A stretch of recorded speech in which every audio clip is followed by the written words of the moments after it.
teaching a flipped classroom look like? This video will primarily focus on the synchronous component of our Quest courses. Now, perhaps it's misleading to say teaching because when we design the asynchronous online portions, that too is of course teaching.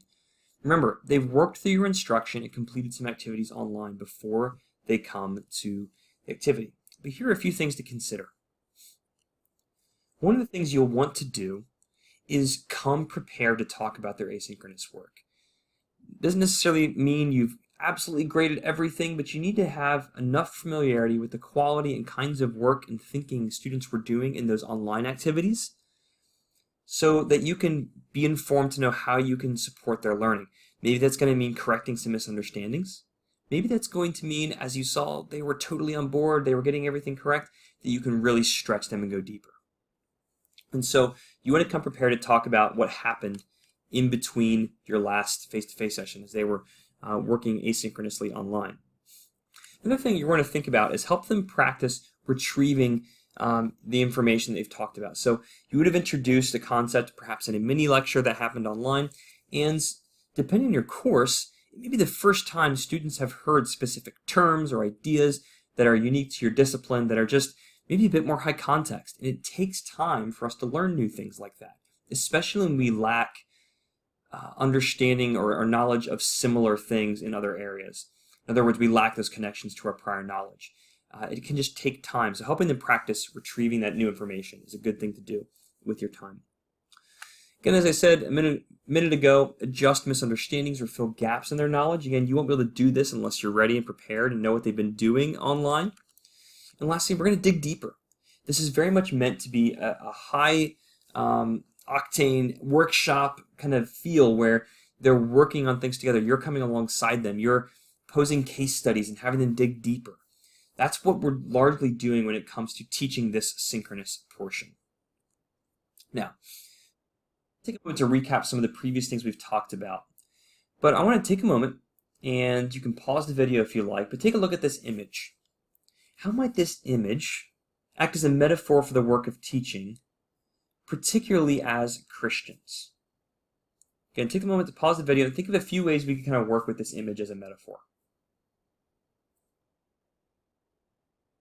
In a previous video, I mentioned this idea of a sage on the side, that your expertise, guidance, and experience deeply matter as a means of stretching students to a place they couldn't achieve without your help. We talked about primarily not using this time to introduce new information, but rather to plan in small segments of the lesson a variety of means of helping students make connections with peers, content, and their projects. It's almost a laboratory setup where they can take intellectual risks, experiment, and do so with the safety of your guidance. Again, this image for me really calls up this idea of an expert travel guide. You've taken this journey before. You know what scenic vistas are hidden around the corner that you can guide students to that they wouldn't have gone to without your expertise.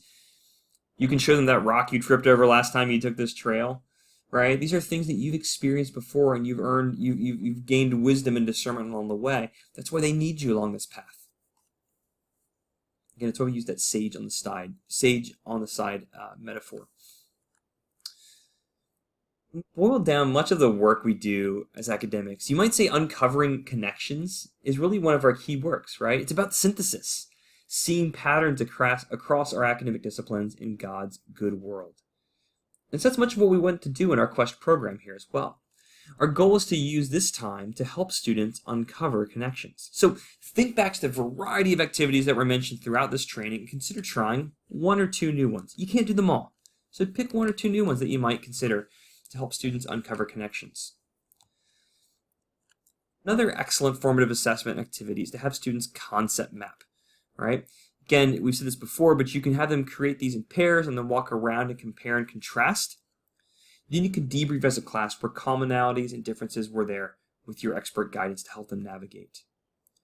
So again, you might try these kind of collaborative activities where students can compare their networks of understanding. You might also engage students in the serious and playful work of creating metaphors as a means of working out the relationship between class instruction and their Christian faith. Pairs or small groups are great ways to accomplish this. Whichever activities you employ, the key is your expert guidance, helping students debrief activities and shaping their understanding as they go. The debrief is one of the most important parts of all of this. Remember, one of the most effective ways to help them learn in these moments is to ask questions more than we tell them what the right answers are. There's a reason the Socratic method has been such a powerful method for centuries. The difficult piece. How do you do all of this well when you might have students in the classroom physically and remote at the same time? How do you challenge all of them at once? This is hard work. This is absolutely challenging work that many of us experienced when the pandemic hit, right? So here are just a few tips that you can use to make the most of attempting to engage all of these students well. First, plan ahead. Expect that students will do it, and then provide them expectations for when that time when you need to join us remotely, here's what it's going to look like. Give them clear expectations rather than just getting frustrated at what students are doing. You also want to think about what remote students need to see. Do you need to share your screen? Will students joining remotely be able to see your screen? So you need to think of all the different things. Are you going to be pulling up YouTube? Will they be able to hear it? So the ways your unique classroom is set up with technology also comes to bear on the specific things remote students will have to experience. So we want to make sure they have an equitable experience, and so thinking about what they need to see ahead of time. Speaker volume is a big piece of this. It can be really frustrating to be joining remote, especially when it wasn't your choice to do so, and maybe you were sick, and so you're going to join remote, and you can't hear anything. So speaker volume matters. You might also decide to bring your own headphones for small group remote work. And what I mean by this is if you've got students working in groups, let's say maybe we have 2 or 3 students joining remotely. Here, you might just have your personal laptop or device in the room and your own headphones so you can check in with that group who's working remotely as you kind of, in a similar fashion to how you pop around to help groups physically in the room. And so essentially you're just kind of using this as a way of popping into their group.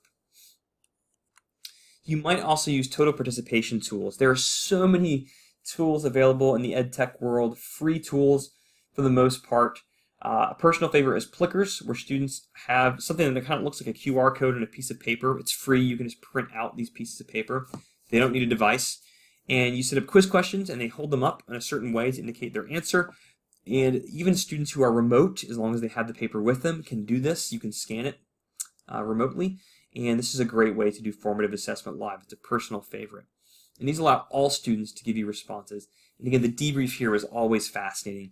Students will always surprise you. As you read body language, you might feel like you have a pretty good read on whether students are with you or not, and then you'll find out 25% of them got the question wrong, and all of a sudden we need to debrief why that was the case. Another crucial component of our teaching, in fact, one of the most impactful according to the literature from the Scholarship of Teaching and Learning, is effective feedback. This happens both live in the moment and also written or recorded via video or audio in the learning management system. Obviously, feedback limited to "great job" or similar statements often do little more than if no comment had been offered in the first place. Now, you don't need to respond with multiple paragraphs for every student on every assignment, but effective feedback and feed forward should be a regular and meaningful practice in your course. Keep in mind the role of a coach in the flipped classroom. You have been freed up to take on this responsibility since the primary instruction has already been recorded and is happening online. Unfortunately, even the most well-intentioned feedback can be difficult for the learner to understand how to improve their performance for the next assignment. The problem with feedback alone is that it focuses on the past, which the student can't change. So when it's negative, it can actually have an effect of shutting down the learning process. Additionally, this sort of past focus encourages students to think in terms of ratings and grades rather than personal development and growth, which is obviously problematic if we are considering our classrooms to be Christian learning spaces which reflect progressive growth and discipleship. Instead of focusing solely on the past or what students did prior to turning in the assignment, we can also provide what we call feed forward, which is a concept coined by Marshall Goldsmith. It's a bit of a cheesy term, but we'll go with it.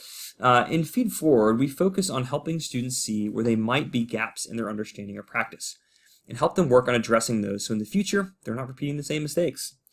Feed forward is much more effective at holding students accountable for their own learning as well, since it calls them to proactive steps to address before the next time they attempt this learning task. So it's going to be about being descriptive in our feedback, describing in details the ways student work may fall short or excel and why that is the case. This helps them to grow, prevent those mistakes in the future, or understand why they were successful rather than leaving it up to chance. Now, we've covered a lot in this video. You might consider rewatching if necessary and identify small next steps you can make as you prepare to lead your classroom time well in the Quest program.